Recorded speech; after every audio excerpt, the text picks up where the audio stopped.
Urinary incontinence is the involuntary leakage of urine, a common condition affecting millions worldwide.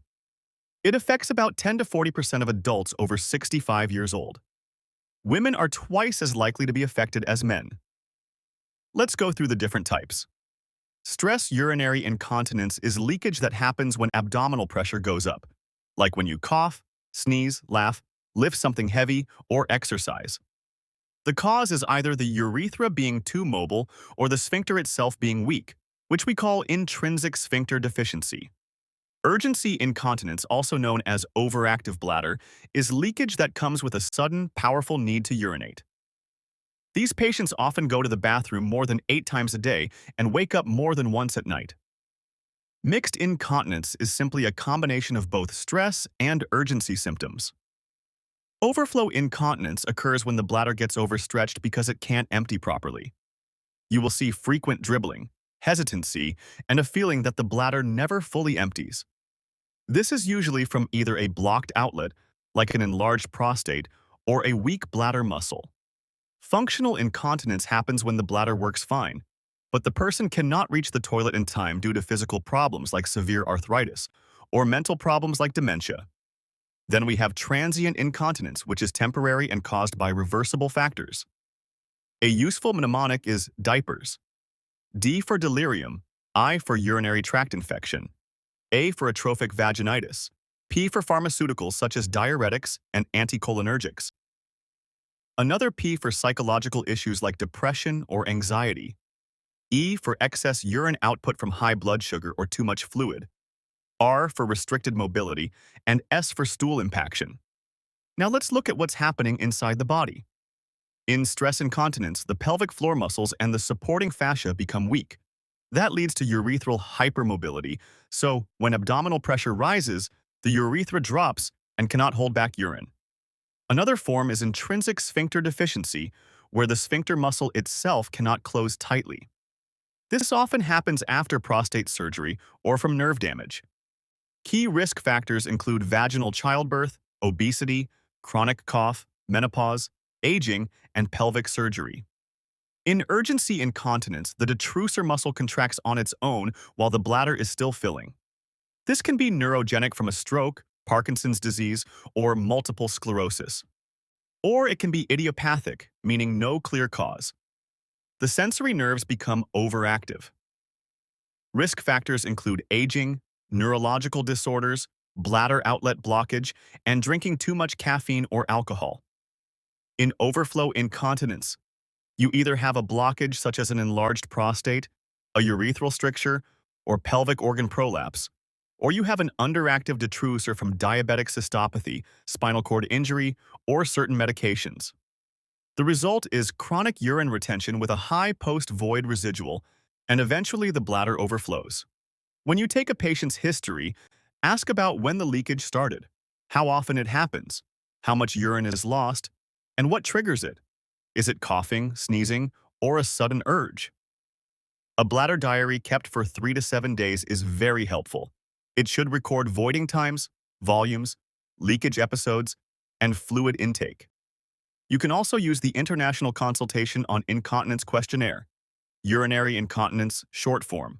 Watch for red flags that need further evaluation: blood in the urine, repeated urinary tract infections, severe pain, a bladder you can feel as a lump, nerve symptoms, or a pelvic mass. On the diagnostic workup, start with a urinalysis and urine culture. In a normal result, the dipstick is clear and the culture shows no growth. If you find leukocytes, nitrites, or bacteria, that indicates a urinary tract infection, which needs antibiotics before you treat the incontinence. Blood in the urine may point to stones, a tumor, or infection. Sugar in the urine suggests diabetes.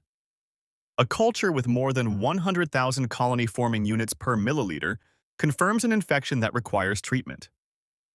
Next, measure the post-void residual volume using a bladder scan or a catheter. A normal residual is less than 50 to 100 milliliters. If it is above 100 to 200 milliliters, that tells you the patient is not emptying completely, pointing to overflow incontinence or a lazy detrusor. The bladder diary typically shows 5 to 7 voids per day, each 300 to 500 milliliters. Abnormal findings include very frequent small voids, unusually large voids, or leakage episodes. The cough stress test is simple. With a comfortably full bladder, ask the patient to cough. If you see immediate leakage, that confirms stress incontinence. The pad test gives you a number. Less than 1 gram is normal, 1 to 10 grams is mild, 10 to 50 grams is moderate, and more than 50 grams is severe leakage. When simpler tests are not enough, you may order urodynamic studies. Cystometry measures bladder pressure during filling. If you see involuntary detrusor contractions, that confirms urgency incontinence. A low Valsalva leak point pressure below 60 centimeters of water suggests intrinsic sphincter deficiency. Pressure flow studies help identify bladder outlet obstruction. Cystoscopy, when indicated, usually shows a normal bladder lining and urethra, but may reveal stones, tumors, strictures, or diverticula. Imaging with ultrasound or MRI can assess pelvic organ prolapse, bladder wall thickness, prostate size, or residual volume. On the treatment, start with conservative and behavioral measures. Manage fluids. Keep daily intake to about 2 to 3 liters, and cut down on bladder irritants like caffeine, alcohol, carbonated drinks, and acidic foods. Timed voiding means going to the bathroom every 2 to 4 hours regardless of whether you feel the urge. Bladder training gradually lengthens the time between voids and teaches urge suppression techniques. Pelvic floor muscle training, also called Kegel exercises, is the first-line treatment for stress incontinence. The technique is to contract the muscles as if you are trying to stop urine flow, hold for 5 to 10 seconds, then relax for 10 seconds. Repeat 10 to 15 times, 3 times a day. Continue for at least 3 months to see good results. Now, let's look at the medications. For urgency incontinence, you have antimuscarinics. Oxybutynin, immediate release is 2.5 to 5 milligrams 2 to 3 times daily, while the extended release form is 5 to 30 milligrams once daily. Tolterodine is 2 milligrams twice daily or 4 milligrams extended release once daily. Solifenacin is 5 to 10 milligrams once daily. Darafenacin is 7.5 to 15 milligrams once daily. Trospium is 20 milligrams twice daily or 60 milligrams extended release once daily. These can cause dry mouth, constipation, and confusion in older adults. A newer option is mirabegron, a beta-3 agonist, at 25 to 50 milligrams once daily. It has fewer anticholinergic side effects. For stubborn cases, you can combine mirabegron with an antimuscarinic. For stress incontinence, there is no FDA-approved drug. Some clinicians use duloxetine off-label at 40 to 80 milligrams daily, but it is not approved everywhere and can cause nausea and insomnia. For overflow incontinence, treat the underlying cause. For a weak bladder, bethanacol 10 to 50 milligrams 3 to 4 times daily is sometimes tried, but it has limited benefit. For benign prostatic hyperplasia, alpha blockers include tamsulosin 0.4 milligrams daily, alfuzosin 10 milligrams daily, and silodosin 8 milligrams daily. Surgical and procedural options come next. For stress incontinence, the gold standard is the midurethral sling, also called tension-free vaginal tape. It succeeds in 80 to 90% of patients, but complications can include mesh erosion and trouble voiding. Birch-Colpo suspension is an older operation that lifts the bladder neck. Bulking agents like collagen or carbon beads injected around the urethra are less invasive but do not last as long. For severe intrinsic sphincter deficiency, especially in men after prostate removal, an artificial urinary sphincter can be placed. For urgency incontinence that does not respond to drugs, you have several choices. Sacral neuromodulation, or interstim, is an implanted device that sends electrical pulses to the sacral nerves, improving symptoms in 70 to 80% of patients. Percutaneous tibial nerve stimulation uses a needle near the ankle with weekly 30-minute sessions for 12 weeks. Intradetrusor onabotulinum toxin A, or Botox, involves injecting 100 units into the bladder muscle. It lasts 6 to 9 months, but about 5 to 10% of patients cannot empty their bladder afterward and need to use a catheter. For overflow incontinence due to obstruction, treat the blockage. In men with an enlarged prostate, transurethral resection of the prostate is the standard. For a urethral stricture, a urethrotomy can be done. If the detrusor is underactive, clean intermittent self-catheterization is the mainstay. For transient incontinence is all about fixing the reversible causes. Go through the diapers list. For delirium, treat the underlying illness.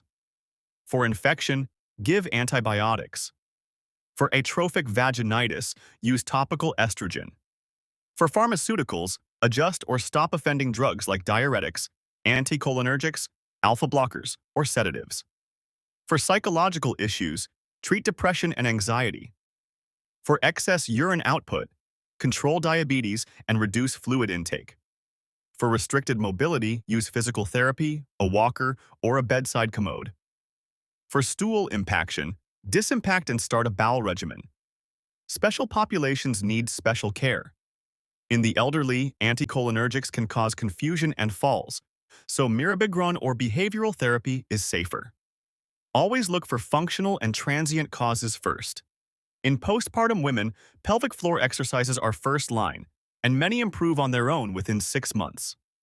In men, the most common culprit is an enlarged prostate causing mixed or overflow incontinence.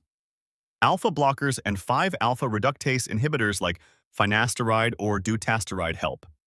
In patients with neurological conditions like stroke, Parkinson's, or multiple sclerosis, neurogenic detrusor overactivity is common. They may need antimuscarinics, mirabegron, Botox, or catheterization. If incontinence goes untreated, patients can develop skin breakdown, also called incontinence-associated dermatitis, recurrent urinary tract infections, falls and fractures from rushing to the toilet at night, social isolation, depression, reduced quality of life, and a heavy burden on caregivers. To wrap up, the types of urinary incontinence are stress, urgency, mixed, overflow, functional, and transient. Diagnosis starts with a good history, a bladder diary, a urinalysis, a post-void residual check, and a cough stress test. Urodynamics and cystoscopy are for tricky cases. First-line treatment is always behavioral. Fluid management, timed voiding, bladder training, and pelvic floor exercises. Medications include antimuscarinics and mirabegron for urgency, but none are approved for stress incontinence.